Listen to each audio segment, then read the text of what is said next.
শাস্তাগঞ্জ হামারা, হবিগঞ্জ হামারা, সারা বাংলাদেশ হামারা।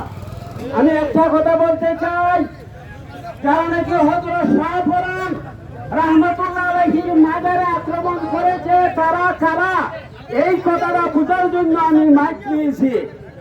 হযরত শাহজালাল মুজাররদ ইয়ামানি ৩৬০ জন আউলিয়া নিয়া রাজা গৌরগোবিন্দর এই বালাখানা অট্টালিকাকে ভেঙে দিয়েছিলেন।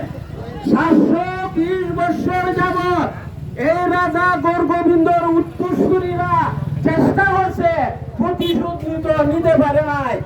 এই সময় আইয়া ওই শাহজালালের এই প্রতিশোধ নেওয়ার জন্য ৩৬০ আউলিয়ার প্রতিশোধ নেওয়ার জন্য যারা মাজার শাহপরানের মাজারে আক্রমণ করেছে এরা হইল রাজা গৌরগোবিন্দর উত্তরসূরি। ঠিক কিনা? রাজা গৌরগোবিন্দর উত্তরসূরি যারা এরাই মাজার বানছে, এরাই সুন্নি মসজিদে আক্রমণ করেছে, এরাই সুন্নি প্রিন্সিপাল অন্যদেরকে আক্রমণ করেছে।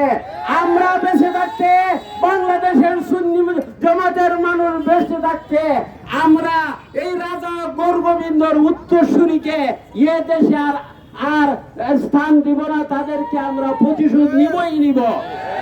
আমি সবাইকে ধন্যবাদ জানাই। আজকে যেভাবে আপনারা হাজার হাজার জনতা সুন্নি জামাতের ডাকে এখানে সাড়া দিয়েছেন, ভবিষ্যতে যখন কর্মসূচি দেওয়া হবে আপনারা এইভাবে সাড়া দিয়া আহলে সুন্নাত ওয়াল জামাতের মধ্যে আপনারা সোয়াবের কাজে আপনারা শামিল হবেন। আসসালাতু ওয়াসসালামু আলাইকা ইয়া রাসূলুল্লাহ, আসসালাতু ওয়াসসালামু আলাইকা ইয়া হাবিবাল্লাহ। সবাইকে ধন্যবাদ।